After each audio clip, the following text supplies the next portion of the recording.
Assalamualaikum warahmatullahi wabarakatuh. Saya Jessica Romauli Lumbanturuan beserta rekan saya Nawang Dwi Mawarni. Kami dari Universitas Pamulang, program studi akuntansi S1 dengan dosen pengampu Ibu Indawati SE MMMAK. Kami di sini akan membahas tentang manajemen strategik pada materi visi dan misi organisasi. Akan membahas tentang visi dan misi organisasi. Sebelumnya, izinkan saya untuk membaca terlebih dahulu abstrak tentang misi dan visi organisasi. Visi dan misi adalah dua kata yang memiliki makna, di mana visi merupakan keinginan individu atau institusi negara mengenai keadaan masa depan yang diinginkan oleh individu atau seluruh anggota organisasi di semua tingkatan manajemen. Sementara, misi adalah serangkaian upaya, pemikiran, dan langkah-langkah formal untuk menciptakan misi yang bertujuan untuk menjelaskan tindakan apa yang diinginkan oleh pemilik perusahaan dan menjadi panduan untuk menjalankan bisnis saat ini hingga masa depan yang dapat diprediksi hingga visi terwujud. Visi dan misi merupakan pedoman kerja dalam menjalankan bisnis secara efektif untuk mencapai hasil yang maksimal, yang harus dipatuhi dan dilaksanakan oleh semua tingkat manajemen, yang pada gilirannya diharapkan menjadi budaya korporat. Selanjutnya kita akan membahas tentang konsep visi dan misi. Visi adalah gambaran jangka panjang tentang kondisi yang diidamkan di masa depan, menggambarkan tujuan besar dan aspirasi yang ingin dicapai. Visi memberikan arah dan tujuan yang jelas kepada individu atau organisasi, sedangkan misi adalah pernyataan yang menjelaskan tujuan utama dan fungsi inti dari individu atau organisasi. Misi memberikan kerangka kerja untuk tindakan dan keputusan sehari-hari. Pernyataan misi harus jelas, konsis, dan mencakup peran dan tanggung jawab utama yang dijalankan. Jadi, singkatnya seperti ini teman-teman. Visi adalah tujuan teman-teman dalam jangka panjang, sedangkan misi aksi di dalam diri teman-teman untuk mencapai sebuah visi tersebut. Oke, baik teman-teman, selanjutnya kita akan masuk ke dalam pembahasan peran visi dan misi dalam pengembangan strategi. Visi dan misi berfungsi sebagai dasar dalam pengembangan strategi, memberikan tujuan yang jelas, membantu dalam mengidentifikasi prioritas, dan membimbing keputusan strategis, membantu individu atau organisasi untuk tetap fokus pada tujuan jangka panjang dan memberikan arah bagi upaya perencanaan dan pelaksanaan. Nah, jadi itu dia teman-teman peran visi dan misi dalam pengembangan strategi. Contoh konsep dari peran visi dan misi.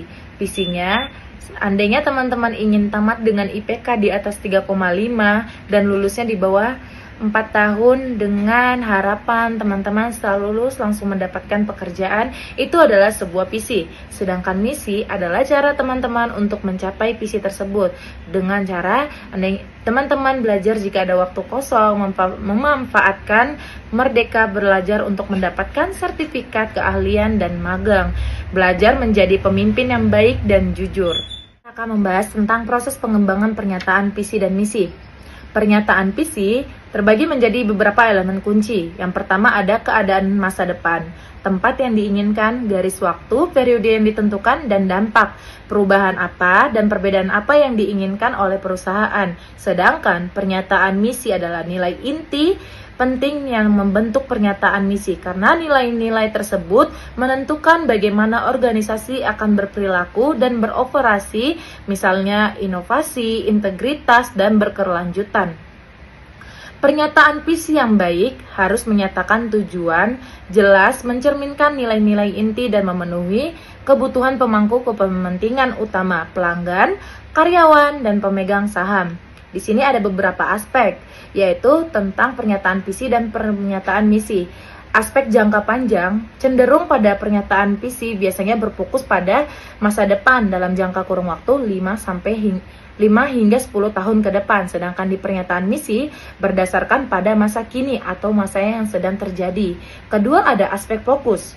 Pada pernyataan visi, perusahaan akan menentukan apa yang akan dicapai oleh perusahaan atau organisasi. Sedangkan di pernyataan misi itu akan membahas tentang mengapa ini ada saat ini. Dan aspek tujuan di pernyataan visi menetapkan arah jangka panjang mau kemana kita akan membawa program organisasi tersebut. Sedangkan untuk pernyataan misi memandu operasi saat ini. Dalam aspek cakupan, pernyataan misi luas dan penuh aspirasi, sedangkan pernyataan misi spesifik dan dapat ditindaklanjutin. Ciri-ciri utama pernyataan visi yang kuat adalah 1. Fokus pada masa depan. Yang kedua, bertujuan yang jelas dan terukur. Ketiga, tujuan yang ambisius dan memotivasi. Yang keempat, keselanjutan dengan nilai-nilai inti atau keselarasan dengan nilai-nilai inti. Selanjutnya akan dibahas oleh rekan saya, Nawang Dwi Mawarni. Saya pamit undur diri, terima kasih. Oke, baik, izinkan saya melanjutkan penjelasan dari rekan saya, yaitu Jessica. Kali ini kita akan masuk kepada pembahasan manfaat pernyataan visi dan misi. Pertama, manfaat visi. 1. Memberikan komitmen dan semangat kerja. Kedua, memberikan rasa kebertujuan. Ketiga, memberikan standar kerja yang prima. Keempat, menghubungkan masa sekarang dan masa depan. Lanjut, manfaat misi. Yang pertama, menjelaskan fokus dan identitas organisasi. Kedua, memberikan panduan dalam pengambilan keputusan. Ketiga, mengarahkan prioritas dan alokasi sumber daya. Empat, mengilhami semangat dan keterlibatan. Yang kelima, menyediakan rujukan untuk penilaian kinerja. Keenam, mengukur kesesuaian dan perkembangan. Dan yang terakhir, mendorong konsistensi dan keselarasan. Oke, baik teman-teman, dari penjelasan saya tadi, saya akan mengambil salah satu contoh visi dari salah satu organisasi di kampus kita, yaitu Hima S1 Akuntansi. Berikut visinya, yaitu meningkatkan peran dan kinerja pengurus Hima S1 Akuntansi periode 2024-2025 yang aktif, inovatif, dan kreatif dengan berlandasan asas demokratis dan profesionalitas, serta menjadi wadah aspirasi mahasiswa-mahasiswi akuntansi agar menjadi sarjana akuntansi yang berkarakter dan kompeten guna menjadi kebanggaan Universitas Pamulang. Nah, kalau kita kaitkan dengan manfaat visi, yang pertama itu poin pertama, memberikan komitmen dan semangat kerja. Artinya, dalam visi Hima ini memberikan komitmen dan semangat kerja agar para pengurus Hima S1 Akuntansi periode sekarang bisa lebih aktif, inovatif, dan kreatif. Lalu poin kedua, memberikan rasa kebertujuan. Nah, rasa kebertujuan di sini dalam visi ini adalah menjadi wadah aspirasi bagi mahasiswa-mahasiswi akuntansi agar menjadi sarjana akuntansi yang berkarakter dan kompeten. Lalu lanjut, poin ketiga, memberikan standar kerja yang prima. Itu tadi, selain menjadi pengurus Hima S1 Akuntansi yang aktif, inovatif, dan kreatif, pengurus juga dituntut untuk berlandaskan asas demokratis dan profesionalitas. Lalu yang terakhir, poin keempat, menghubungkan masa sekarang dan masa depan. Artinya, masa sekarang dan masa depan selalu berkaitan karena mereka memiliki satu visi dengan tujuan yang sama dan tidak berubah dari tahun ke tahun. Seperti itu. Oke, selanjutnya kita masuk ke manfaat misi. Nah, kali ini saya juga sama akan memberikan salah satu contoh misi dari Hima S1 Akuntansi. Misinya yaitu yang pertama, 1. Meningkatkan potensi dan kerjasama kepengurusan Hima S1 Akuntansi yang aktif, inspiratif, dan bertanggung jawab dalam menjalankan kepengurusan. Kedua, mempererat hubungan kekeluargaan dan profesionalitas antar pengurus Hima S1 Akuntansi. Yang ketiga, menyusun program kerja dan kegiatan yang inovatif dan efektif guna mengembangkan bakat dan potensi seluruh mahasiswa-mahasiswi S1 Akuntansi. Yang keempat, mempertahankan hubungan yang harmonis dan bersinergi dengan seluruh sivitas akademika dalam lingkup internal Universitas Pamulang dan menjalin komunikasi yang baik dengan pihak eksternal Hima S1 Akuntansi. Nah, kalau kita kaitkan dengan manfaat misi, yaitu poin pertama, satu, menjelaskan fokus dan identitas organisasi.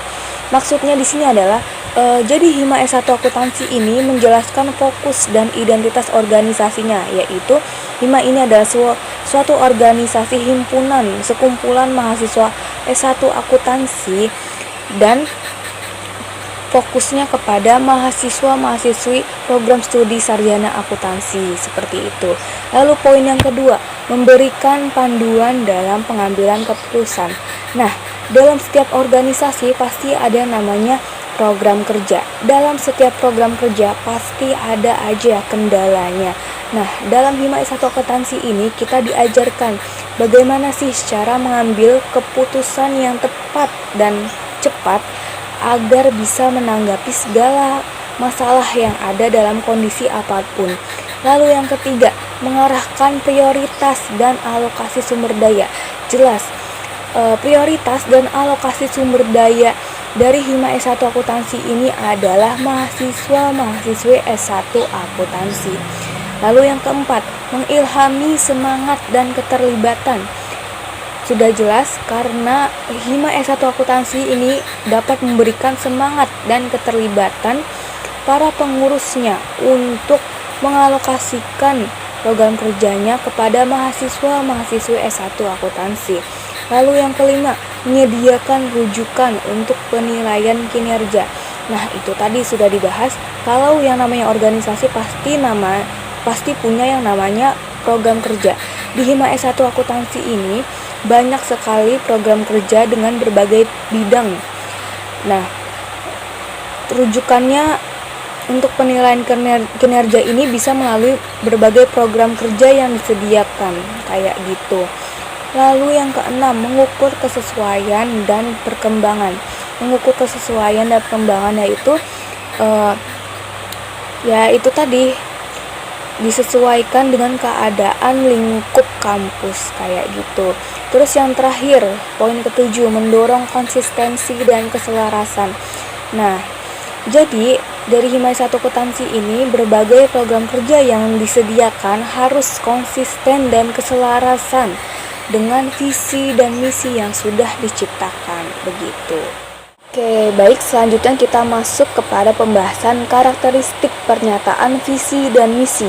Yang pertama, visi yang efektif antara lain harus memiliki karakter seperti A. Imaginable atau dapat dibayangkan. Ketika kita membuat sebuah visi, tentu saja kita harus membuat visi yang dapat dibayangkan supaya kita mudah menyusun strategi apa saja untuk mencapai visi tersebut. Lalu yang B, desirable atau menarik. Selain visi harus dibayangkan, kita harus membuat visi yang menarik. Lalu yang C, feasible atau realistis dan dapat dicapai. Tentu saja kita membuat visi harus yang realitas dan dapat dicapai. Terus B, fokus, harus jelas, tidak boleh terbayang-bayang atau abu-abu visinya. Terus yang E, fleksibel atau aspiratif dan responsif terhadap perubahan lingkungan. F, communicable, mudah dipahami, karena kalau kita bikin visi yang berlibat dan tidak mudah dipahami, kita tidak akan bisa mencapai visi tersebut. Lalu selanjutnya, visi yang ideal dalam suatu organisasi harus sebagai berikut. A, sederhana atau simple. Visi dimulai dari yang simple-simple saja terlebih dahulu, karena sesuatu yang simple itu akan mewujudkan sesuatu yang luas, kayak begitu. Lalu yang B, terukur. Lalu C, terjangkau. D, beralasan. E, ambisius. F, periode waktu. G, bersifat strategis. H, komunikatif. I, hubungan kejadian saat ini dengan masa yang akan datang. C, perspektif kondisi saat ini ke masa datang. K, dirumuskan.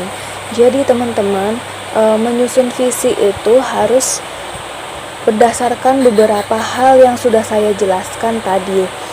Karena hal itu sangat penting untuk mencapai tujuan yang sudah dirumuskan dari awal gitu. Lalu masuk ke karakteristik pernyataan misi yang baik. A. Harus berfokus pada sejumlah terbatas tujuan. B. Menekankan kebijakan utama dan nilai-nilai suatu organisasi atau perusahaan. Yang C. Penekanan pada lingkup persaingan yang berbeda. Pada penyusunan misi atau strategi untuk mencapai visi harus diperhatikan beberapa hal yang sudah saya jelaskan tadi. Karena ketika kita menyusun suatu strategi, pasti ada saja yang namanya hambatan dan tantangan dari dunia luar. Jadi untuk menyusun strategi, kita harus memikirkan bagaimana cara untuk menangani serta mengurangi hambatan dan tantangan yang akan kita hadapi dari dunia luar, kayak gitu. Oke teman-teman, kali ini kita akan masuk kepada pembahasan komponen pernyataan visi dan misi. Yang pertama itu A. Konsumen. Kan tadi kita sudah memberi contoh yaitu Hima S1 Akuntansi. Kalau kita kaitkan kepada komponen ini, konsumen dari Hima S1 Akuntansi itu adalah mahasiswa-mahasiswi S1 Akuntansi sendiri. Lalu yang kedua, B.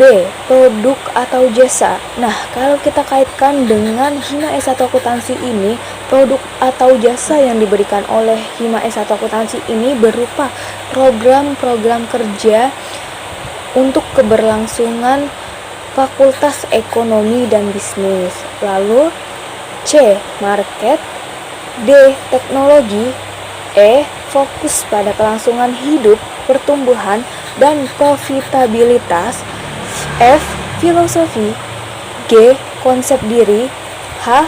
Fokus pada citra publik. I. Fokus pada karyawan atau anggota itu sendiri.